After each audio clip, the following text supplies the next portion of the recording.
kayo dun sa mga testimony? Naiyak ako dun, ah. Birthday ko pala yun, brother. Ayun, no? So, magandang hapon po sa inyong lahat. Thank you, worship team. Thank you sa mga dancers na bago, no? Wow, di ba? Nakaka-bless, ano? So, thank you sa testimonies, no? So, bago po tayo magsimula, let's bow our heads. Simula po tayo sa prayer. Lord God, Heavenly Father, Lord, thank you for your presence today. Lord, salamat po sa naririto ngayon sa Praise Center, Panginoon. Lord, ikaw po ang manguna sa lahat sa amin ditong nasa loob ng Praise Center, Panginoon. Thank you, Lord, for the Holy Spirit na kasama po namin sa araw na ito, Panginoon. Buksan niyo po, Panginoon, ang aming puso at isipan upang malugod po naming matanggap ang inyong salita sa hapong ito. Thank you, Lord, for anointing this place. Thank you, Lord, for anointing your word. Thank you, Lord, for anointing us. And thank you, Lord, for anointing me, Panginoon. Gamitin niyo po, Lord, ang inyong lingkod na maging isang mensahero sa hapong ito, Panginoon. Nang may kaliwanagan at kapangyarihan ang inyong salita. Itago niyo po, Lord, ako sa inyong likuran upang ikaw po, Lord, ang makita nila sa hapong ito, Panginoon. Kayo po, Ama, ang manguna sa amin. Let there be healing. Let there be restoration. Let there be provision. And let there be salvation sa hapong ito. Maraming salamat po. In Jesus' name we pray. Amen and amen. Ayan. So, magandang hapon po uli sa inyong lahat. No? So, bago po ang lahat, thank you po sa Panginoon para sa isang pribilehiyo po uli na makapag-share ng word niya sa hapong ito. Thank you, Pastor Doms, for sharing this pulpit again sa amin. Wala po pala sila dito ngayon, nasa Leyte, kahapon pa. Nagkaroon sila ng self-servants training doon and anniversary din ng daughter church natin sa Leyte. Happy anniversary, Compraise Leyte. So, thank you, Pastor Alex. Thank you rin, elders. And siyempre, thank you, buong Compraise family for this opportunity. Palakpakan po natin ang Panginoon. Yes, today, no, 20th anniversary ng YI. So, happy 20th anniversary YI, no? Kung napapansin natin, lahat sila youth ang nag-worship ngayon. So, isang palakpak po ulit sa worship team natin. Thank you. So, thank you po sa pagdalo natin ngayong hapong ito. So, are you ready for the word? Amen. So, and for those na nasa online, God has a word for us, no? Let us prepare our hearts as we receive the word of the Lord. So sa mga bago po, no, ito po yung pinag-aaralan natin, yung Book of Acts or Acts of the Holy Spirit. Nung first week po, pinag-aaralan natin yung, we learned about the empowerment of the Holy Spirit. Yung titled po siya na, Are We Still in the Book of Acts? Nung second and third week po, yung grace po, growing in grace, yun po yung nakita natin doon kung ano yung church, about the church in Jerusalem. Third week, it's the disciples, is the boldness within the face of opposition. Fourth week, nangangailangan na ng workers ang church. Kaya wanted, self-servants. So nung lumawak na yung gawain at nagkaroon na ng persecutor, na isa doon ay si Saul, anong nangyari? Persecutor to preacher. No? From persecutor to preacher. And sixth week, yun po yung breaking barriers beyond borders. And last Sunday, ang title po nun ay Mission Sending Church. Anong natutunan natin doon? We learned about the role of the local church in doing missions or sending missionaries in mission field. So ngayong hapon po, itutuloy po natin, no? Kung anong workers po ba dapat ang ipapadala natin sa harvest field. So there are three types of people sa harvest fields. Yung una po, the ones who need to be harvested. Ito po yung mga unbelievers, no? Most of the time, we are surrounded with unbelievers, no? They haven't read the gospel. Hindi pa po nila alam yun. They don't know about salvation to Christ, no? So, yung ikalawang tao po sa harvest field is the one who needs to be trained. So, once na-establish po natin yung connection natin, with the unbelievers, no? By God's grace, doon na tayo makakapagsimulang manurture yung mga kaluluwang ito para ma-equip sila para sa kanilang calling. And the third and the last one is the one who respond to the Great Commission. Ito po yung mga harvesters, no? So pag sinabing harvesters is Great Commission workers, which brings us to our topic for today, na Spirit-filled Great Commission workers. Makikita po natin yan sa Acts 9:17 to 22. Kung may Bible po tayo, pabukas po natin doon. Hindi ko po muna babasahin yan. Mamaya po isa-isahin natin. No, samahan niyo na lang po ako. So, pag-aaralan po natin yung buhay ni Saul, no, na naging Paul. Kung gusto nyong mas detalyeng tungkol sa buhay ni Paul, preach na kanina ni Brother Beam kaninang umaga, no. Balikan niyo na lang sa YouTube or sa live natin sa Comprise, ano? So, ayun, no. Yung transformation ni Saul to Paul, no, one of the greatest transformation in history. At samahan niyo po ako ngayong hapon na to na sagutin ang katanungan na what kind of workers should we ask the Lord of the harvest to send into His harvest field? So number one,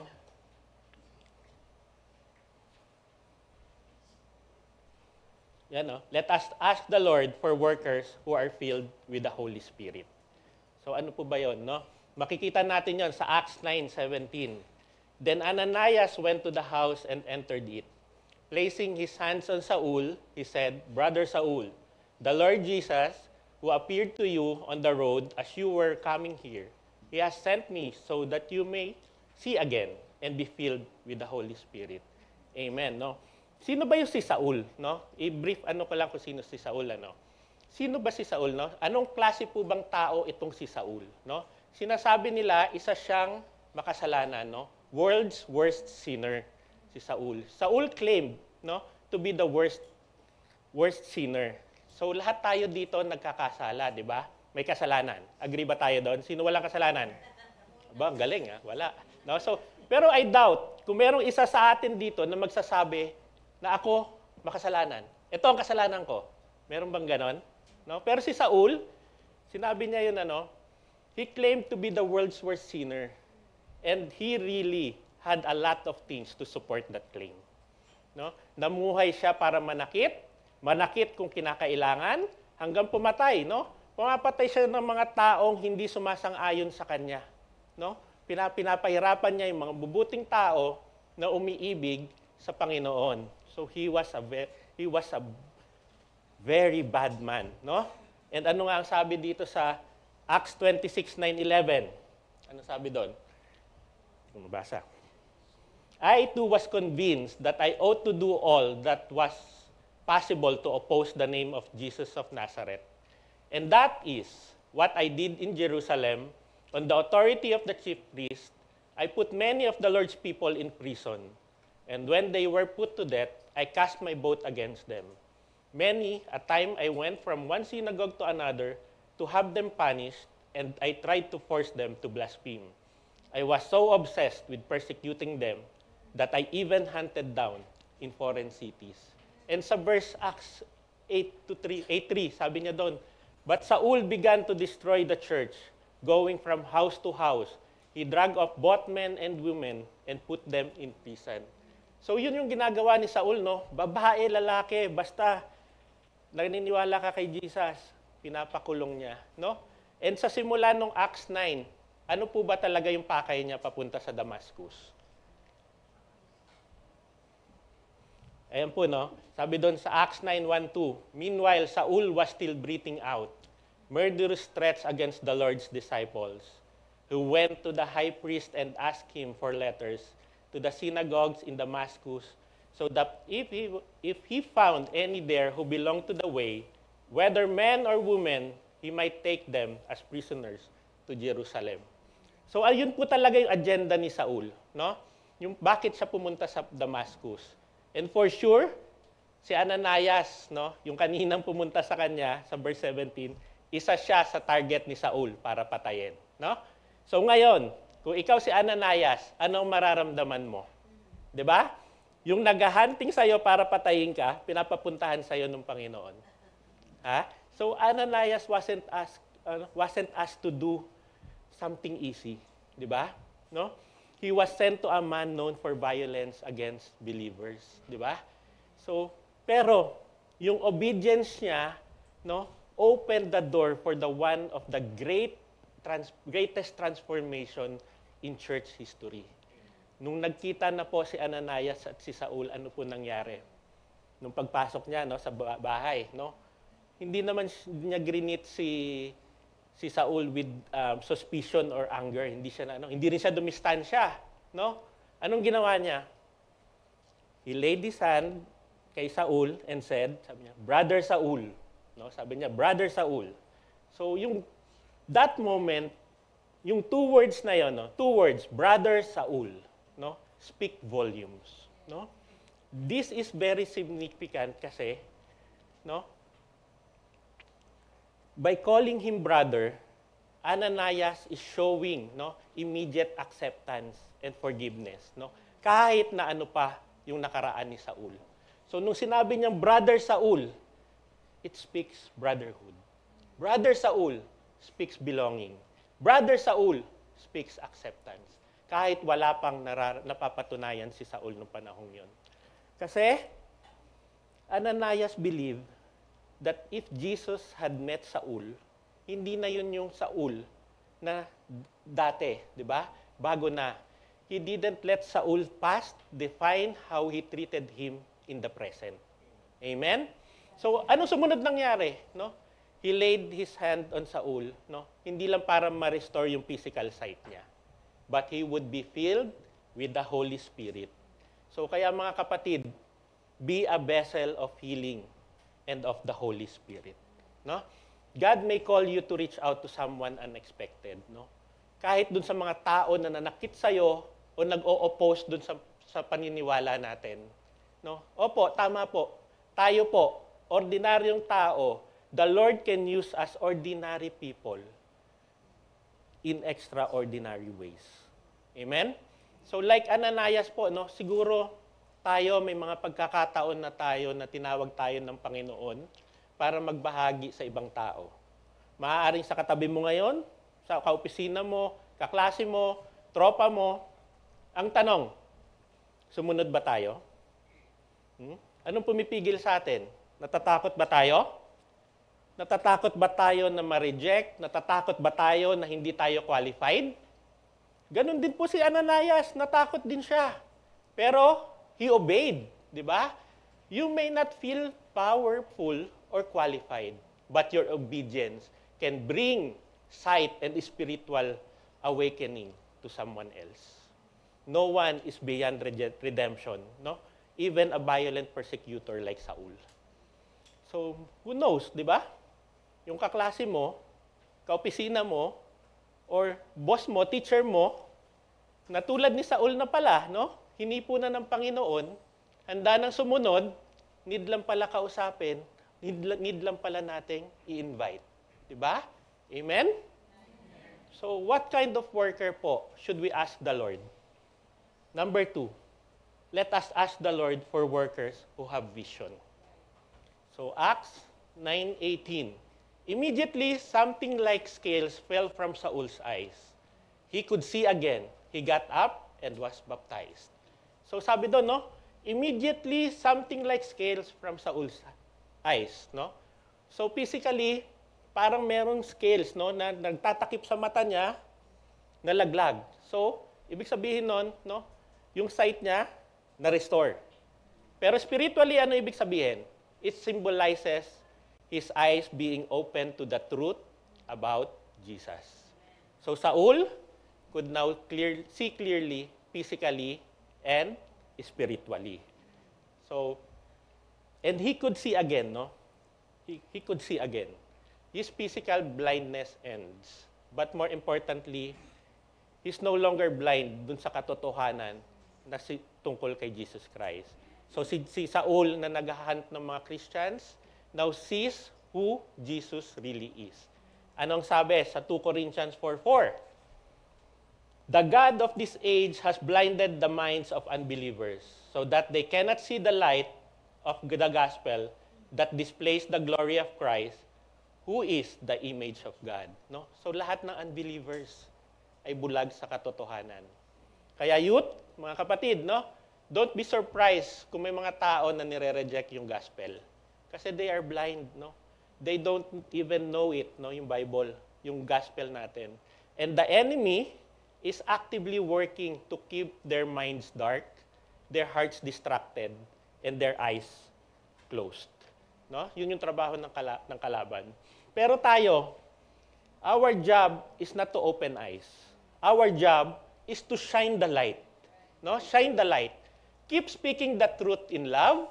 Keep living with integrity and boldness. Ipagdasal natin na magbubukas ang kanilang mga puso at magbubukas ang kanilang mga isipan. Because light always wins over darkness. Amen?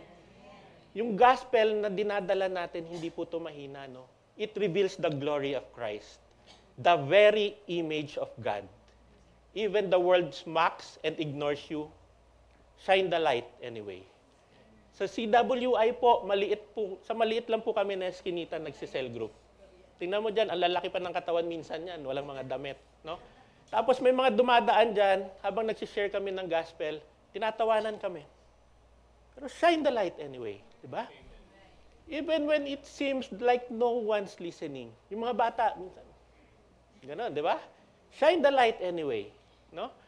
Kahit na kung saan lumilipad yung isip na sinesharean mo, shine the light anyway. Because one day, by God's grace, that light will break through. Amen? By God's grace, na kung sino pa yung nasa gilid lang yan, na nakikinig, yun pa yung tinouch ng Panginoon. No? Merong isang bata po dyan nag-message sa akin, at Kuya TJ, anong oras po yung YI Cell Group every Saturday? Gusto ko na pong umaten. So, ang ginagawa niya, sabi namin kasi pag nag-ano kami dyan, Facebook kayo ng Facebook. Ano kayo? Baka may masalubong kayong verse, i-share nyo. So, yung batang yon, araw-araw siya, simula nun, nung na-touch siya ni Lord, araw-araw siya nagsishare ng verse. Hindi lang isa, hindi lang twice, but ang daming beses sa isang araw. No? Yun, malay mo, di ba? May isang Kuya Tim na nagbabrowse doon.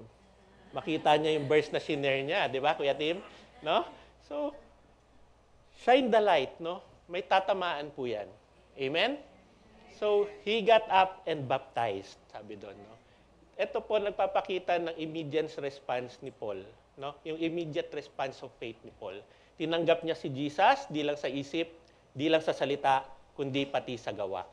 Baptism here symbolizes his cleansing from sin, his public commitment to follow Christ, and his total change in identity.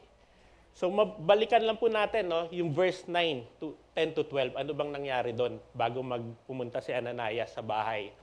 In Damascus, there was a disciple named Ananias.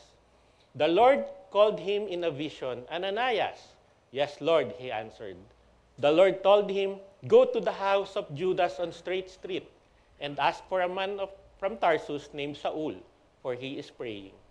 In a vision, he has seen a man named Ananias come and place his hand on him to restore his sight. So ano pong mapapansin natin? No? Si Saul, nagkaroon ng vision. Si Ananias, nagkaroon ng vision. May connected vision na binigay ang Diyos sa dalawang taong to. Tama po ba? 3 days ago, hindi pwedeng magkita itong dalawang to. Kasi kung nagkita sila, wala tayong pinag-uusapan ngayon. Di ba? Dahil sa vision na pinakita ng Panginoon, they were destined to meet. No? So anong nangyari? Saul goes from being blind in every sense to being a transformed man. Amen? So, no? Ang dami nating invite kahapon. And today, nandito po yung ilan sa kanila, no? So baka yung iba baka hindi nakapunta at malakas ang ulan, no? So mga kapatid, mga bata, mga youth, no? Maaaring isa dito sa inyo ay si Ananias. Maaaring isa dito sa inyo si Paul, no? Pero pakisabi po sa sarili nyo ngayon, hindi aksidenteng nandito ako. Amen. Tama po, no? Hindi kayo aksidenteng nandito ngayon kasi may purpose po yung Panginoon. May vision ng Panginoon kung bakit pinagtagpo-tagpo tayong lahat dito ngayong hapong ito. Amen? So what kind of workers should we ask the Lord? Number 3. Let us ask the Lord for workers who can work with other disciples. Amen? So sabi doon sa verse 19, no? And after taking some food, he regained his strength. Saul spent several days with the disciples in Damascus. So, mga kapatid, no, there is healing in humility and power in connection. So, katulad po ni Saul, minsan kailangan natin ng time para mag-restore, no, ng kalakasan natin after ng encounter natin sa Panginoon. A moment to be strengthened, not just physically, but emotionally and spiritually.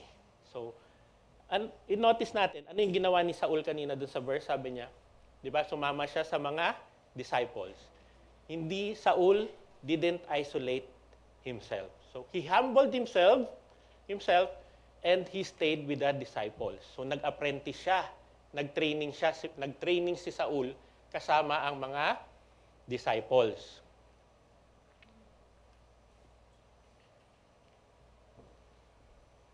So, ayun ang nangyari, no?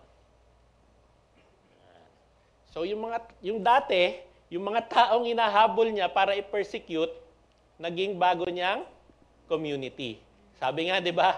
If you cannot beat them, join them, no? So, hindi niya matatalo yung Panginoon natin. Kaya ayun, no? So, mga kapatid, no, let this be called to embrace the body of Christ, no? No matter where you've come from, ano man ang pinagdaanan mo, God not only redeems, but also places you in community for growth and mission. So mga kapatid, no, kaya nga dapat tayo, no, don't walk alone. Lean into fellowship. Draw strength from others. Kasi let God use even kahit na yung mga past natin to glorify Him among the very people you once resisted. Minsan, maaari tayo naging broken, di ba? But today, we are now being built. No? Stay connected, be strengthened, and let your transformation speak louder than your history.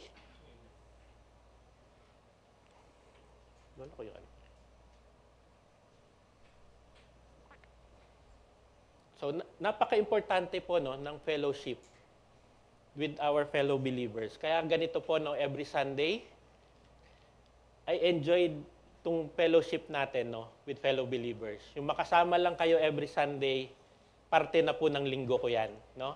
Siyempre, basketball every Saturday. Na-enjoy ko yung fellowship naming mga kabataan, di ba? Yes, nagiging bata tayo, di ba? So, of course, di ba? Sa mga cell groups natin, no? Dito ako lumalago spiritually, no? At kung ako nanghihina, dito ako nakakakuha ng encouragement. Dito may nagpipray sa akin. Dito may nagbibigay sa akin ng kung paano ako makakalagpas sa pinagdadaanan ko. So napakalaki po ng fellowship with other believers. So mga kapatid, Monday to Sunday, meron po tayong cell group dito sa Compres. No? Kaya mga ate, kuya, tito, bro, sis, no? Kung wala pa kayong cell group, we are inviting you, no? Let us know lang po kung anong araw convenient sa inyo, no? Yung mga first-timers na players dito, no? Welcome na welcome kayo dito. Nakadipa pa kaming tatanggap sa inyo. Ha? Kaya na-bless po ako kay Kuya Edward, no? Nung pinicuran ko yan, few Saturdays ago, alam nyo ba mga youth, no? Katulad ninyo, nagsimula lang yan na maglaro sa Peacemakers. Pakinig-kinig lang sa Gedli, no? Pero dahil di siya nag-isolate, dahil sa fellowship, dahil sa encouragement, no? At dahil na rin sa trainings na meron tayo dito sa church, nagsishare na po siya ng gospel. Nasa children's ministry siya, nasa transportation ministry siya, nasa Monday cell group siya, nasa CWI cell group siya, nasa parent CG siya. Dami, di ba? Wow! Praise God. No? Nakaka-bless, di ba? So,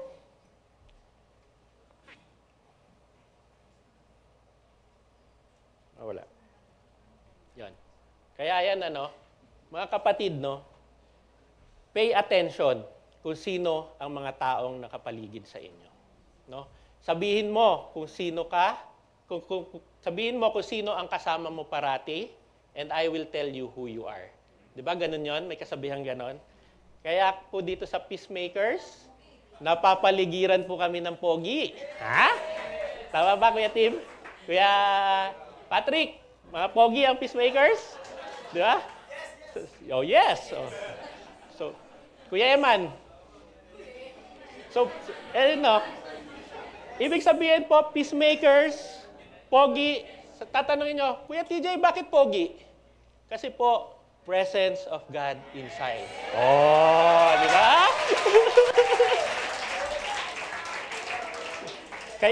kaya pag Peacemakers ka, pogi ka. Kaya sa mga players na bago dito, no, hayaan yung mapaligiran kayo ng mga Peacemakers na pogi. Ha? Wala kaming hangad kundi ang ikabubuti ninyo at makilala at masumpungan ninyo ang pagmamahal at kadakilaan ng ating Panginoon. Amen? At syempre po, dahil po sa fellowship at encouragement, nabuo din po yung service acers, ang good menton naman po. Ayan. Syempre, papatalo ba naman ng service acers? Kung may pogi sa Peacemakers, meron silang RD ganda. So, praise God po sa buhay ni RD at ni Kay. Sila po ang nagli-lead sa Good Menton. So, and ayan po, yan po yung sports ministry. And under po kami sa Youth Ignition. Kaya tara, every Saturday po, 2 p.m. Youth Ignition CG tayo. Then laro tayo. No? Laro tayo after basketball, Good Menton. Di ba? Let's learn, let's grow, and let's play. Amen? So, what kind of worker should we ask the Lord? Number 4, let us ask the Lord for workers with fresh message. Sabi doon sa Acts 9:20, and immediately he proclaimed Jesus in the synagogue, saying, He is the Son of God. No? Immediately, agad-agad. Diba? Si Paul di na naghintay na maging polished preacher pa siya. Diba? Yung encounter niya kay Jesus, sapat na yon. No? He became a bold witness. Sinishare niya lang kung ano yung nalaman niya. Ano yung nalaman niya? That Jesus is the Son of God. No? Let this be an encouragement sa ating lahat. No? Na anuman yung nakaraan natin, na pag ang Diyos binago yung buhay natin, we are equipped to witness. We are equipped to witness. No? Hindi na po natin kailangan ng kahit na ano pong platform. Hindi na po natin kailangan ng anumang title. No? Hindi na natin kailangan maging doktor tayo, engineer, o kung anuman. No? Hindi na natin kailangan ng years of experience. No? If you've met Jesus, you have a testimony. Speak it boldly. Kaya pakisabi po, may kwento ako. May kwento ako. Yun, ang dami nilang kwento, basta kwento. No? Lahat po tayo may kanya-kanyang kwento, no? Kung paano natin na-encounter si Jesus. So narinig nyo naman dito yung testimony kanina, di ba? Ni Sheila, ni Jenna, ni Leonard, Janelle, Real Jean, ni Kuya Tim, di ba? Different stories, but same Jesus Christ, di ba? Nakaka-bless, di ba? May kwento ka, kapatid, no? If Jesus changed your life, go tell it. Speak it boldly.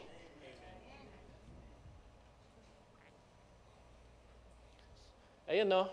God isn't looking for perfection. He is looking for obedience. Amen? So, what kind of worker should we ask the Lord? Number 5, let us ask the Lord for workers with changed life. Acts 9:21-22. All who heard him were amazed. Isn't this the same man who caused such devastation among Jesus' followers in Jerusalem? They asked. And didn't he come here to arrest them and take them in chains to the leading priest? Saul's preaching became more and more powerful. And the Jews in Damascus couldn't refute his proofs that Jesus was indeed the Messiah. So brothers and sisters, wag po nating i-underestimate yung power of God to radically transform a life. Sa verse po na to, makikita natin yung dramatic shift sa buhay ni Saul from persecutor to preacher and preaching boldly that Jesus Christ is the Son of God. So sabi doon, no, people were amazed, people were confused, naging doubtful sila. Bakit man naman tong taong to, no, makasalanan nito, mamamatay tao, bakit siya ngayon yung mouthpiece of God? Di ba? And yet, God specializes in rewriting stories. Anong nangyari kay Paul after transformation? Everything changed, di ba? Tingnan natin, no, etong taong to, sa sinabi niya sa group of Christians in a little city called Thessalonica. 1 Thessalonians, tama ba? 1 Thessalonians 2:7-8, no? The life of Paul after transformation. As apostles of Christ, we certainly had the right to make some demands of you, but instead, we were like children among you, or we were like a mother feeding and caring for her own children. We love you so much that we shared with you not only God's news, but our lives too. So yung Paul na kino-compare sa lion dati, yung Paul na kinakatakutan ng church dati, na pag narinig pa lang yung pangalan niya, nagtatakbuhan na, anong nangyari after transformation? No? Sabi niya doon, I became like a child. I behaved like a child. Yun nung naging ganun si Paul, no? Ituloy natin sa next, the 1 Thessalonians 2:11-12. And you know that we treated each of you as a father treats his own children. We pleaded with you, encouraged you, and urged you to live your lives in a way that God would consider worthy, for He called you to share in His kingdom and glory. Di ba? Kita natin, no? Yung pagbabago kay Paul, yung pagbabago sa kanyang personality, yung pagbabago sa kanyang outlook, yung pagbabago sa kanyang behavior, yung pagbabago sa kanyang pananalita, no? Yan yung transformation that can be brought in only by the blood of Jesus Christ. So si Paul, naging isang bagong tao. So before salvation, nung naririnig niya yung pangalan ni Jesus Christ, anong ginagawa niya? Pupuntahan niya yon, di ba? Hindi na siya magdadalawang isip pa para patayin yung taong yon. But after salvation, pag narinig niya ang pangalan ni Jesus Christ, anong sabi? No? Sa Philippians 1:18, but that doesn't matter whether their motives are false or genuine. The message about Christ is being preached either way. So I rejoice and I will continue to rejoice. No? What a change in this man. Di ba? No? All of the sudden, yung Paul na galit kay Jesus Christ, persecutor ng churches, na ngayon, pag nagre-rejoice siya, pag nakakarinig na ng pangalan ni Jesus Christ, pag nakakarinig siya ng ibang tao, na nagpipreach about Jesus Christ. Amen? Kaya mga kapatid, no, don't disqualify yourself because of your past. No? If God can use Saul, kaya niya rin kayong gamitin. No? Let your transformation speak louder than your reputation. Boldness grows with obedience. No? Si Saul increased his strength hindi dahil sa kanyang talino, no? But because of his obedience and dependence on the Holy Spirit. Yung transformation ni Saul, no? It reminds us that there is no one, no, beyond the reach of grace, and that a changed life will naturally proclaim Jesus. Amen? Ang tanong, have you met Jesus Christ like Saul did? If yes, are you proclaiming Him boldly? So sa ating mga naka-encounter na kay Jesus, no, continue proclaiming Jesus more boldly. Di lang po sa salita, pati rin po sa gawa. Amen po ba? At sa mga di pa po nakakaroon ng encounter kay Jesus, maaaring meron pa po dito sa atin ngayon dito. Yes, today po, ngayong araw na to, can be your moment of transformation. Katulad ni Saul, hindi importante kung anong nakaraan mo. Hindi hadlang kung ano ang nakaraan mo. Ang nais lang ng Panginoon is yung pagsunod mo, yung obedience mo.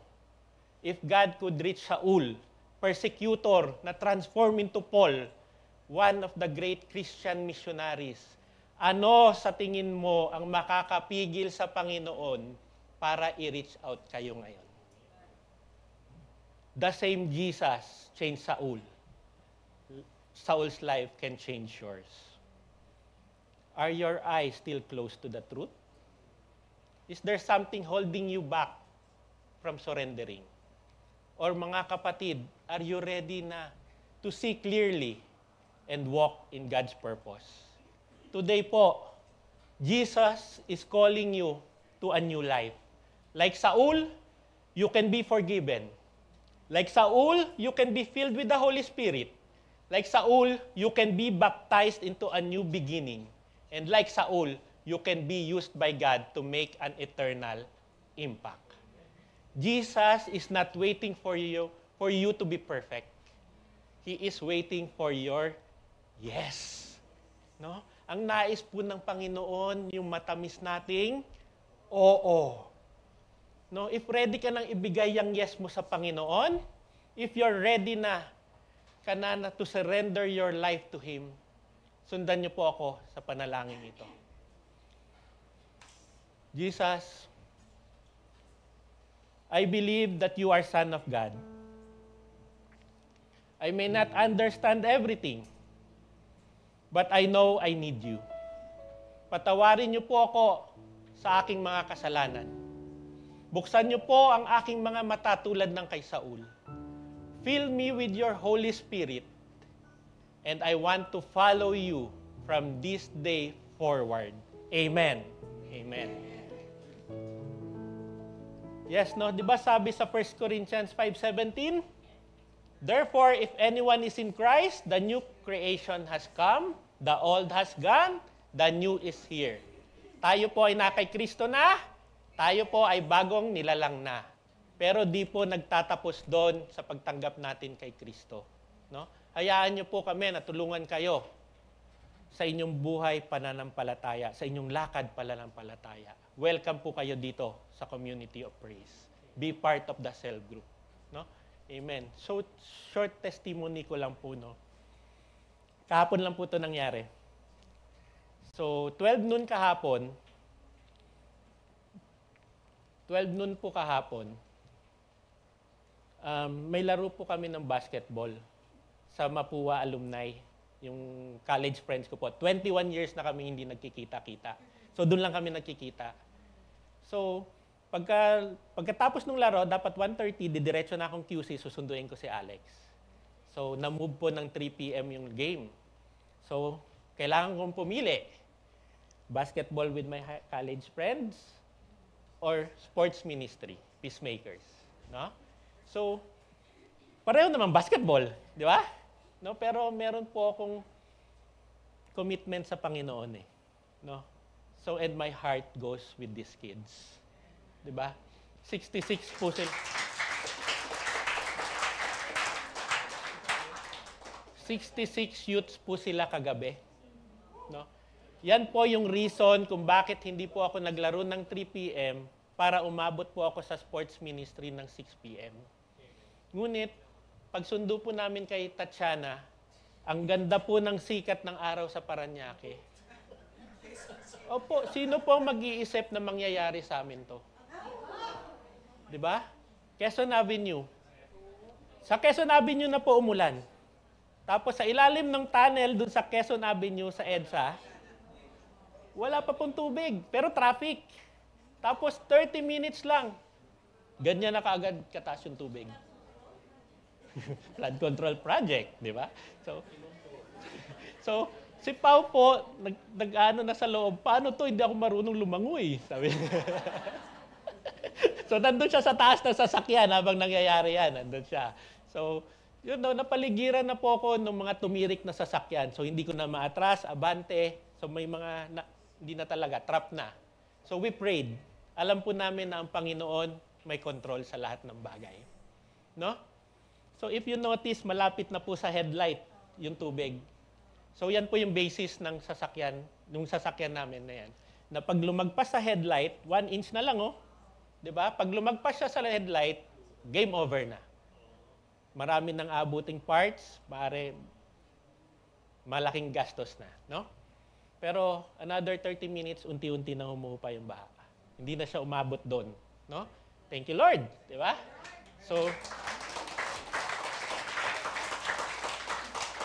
So pag on po nung sasakyan, tiningnan ko walang error. Ba, okay. Tiningnan namin yung filter. Hindi basa, hindi nabot. So okay, pag on, umandar, walang error. And parang walang nangyari. Bukod lang sa basa yung loob ng sasakyan namin. So, di ba? Praise God, no? And yun na nga. Na-late pa rin po kami dumating sa sports ministry. No? I'm sharing this because, no, ibig sabihin po, no, hindi po ibig sabihin na magiging madali ang buhay natin once napapasukin natin si Kristo, ang Holy Spirit sa buhay natin. No? Sa buhay natin na mga tumugon sa panawagan ni Kristo at maging Great Commission workers, maging harvester, no? Makakapag-experience pa rin po tayo ng pagsubok, troubles, no? And trials sa buhay natin. Habang busy po tayo sa pag-harvest sa harvest field, yung kalaban natin, no? Busy din para guluhin ang isip natin, to darken our minds, to trouble our hearts, to close our eyes, di ba? Busy po siya to snatch us out sa Panginoon. Gusto niya kasi, yung unbelievers ay manatiling unbelievers. But rest assured, the devil's plan will never prosper, will never prevail against the plans of the Lord. No? Maski na pinigilan niya kami na makaabot sa court para makapag-minister, the Lord ensured that there are leaders and interns who are equipped to ministers. Kaya thank you, Kuya Axel, si Gab, no? Kuya Alex, Kuya Edward, and syempre, si Kuya Eman. No? Si Kuya Eman ang nag-share ng word kagabi. Amen? Di ba? So, Eman na siya. Baka lumaki na tayo, bro, kasi men na tayo. So, what kind of workers should we ask the Lord of the harvest to send into His harvest field? Let us ask the Lord for the workers who are filled with the Holy Spirit. Let us ask the Lord for workers who have vision. Let us ask the Lord for the workers who can work with other disciples. Let us ask the Lord for the workers with fresh message. Let us ask the Lord for the workers with changed lives. Amen, no? Mga kapatid, ito po yung kind of transformation that only God can do. Yung Saul na kilala natin na nananakit ng mga Kristiyano na alam niya na yun yung tama na ginagawa niya. Nung na-encounter niya si Jesus, anong nangyari? Nagbago ang lahat. His eyes were opened, his heart was changed, and his mission was rewritten. So, ito po yung katotohanang iiwan ko sa inyong hapon ngayon. You don't have to have it all together to follow Jesus. Your past doesn't disqualify you. God can use it. Saul's conversions reminds us that no one is beyond the reach of God's grace. When Jesus opens your eyes, your whole life will change. Amen? Saul said yes to Jesus, and God used him to change the world. Imagine nyo mga kapatid, what God could do with your yes. Say yes to Jesus like Saul did, and watch how God writes your story, your new story with your life. Amen and amen. Let us pray. Lord, God, Heavenly Father, Lord, we thank you for the powerful reminder in Acts 9 of your ability to transform lives. Just as you opened Saul's eyes, both physically and spiritually, open our eyes to see your truth more clearly, O Lord.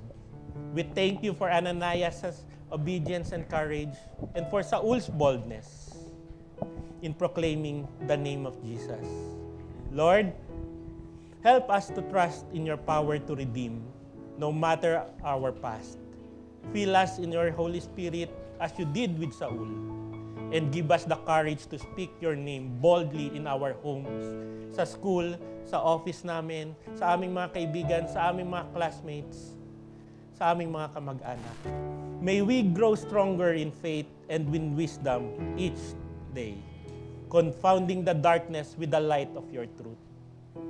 Lord, we leave this place inspired by your word, transformed by your grace, and ready to serve you with renewed hearts. In the mighty name of Jesus, we pray. Amen and amen.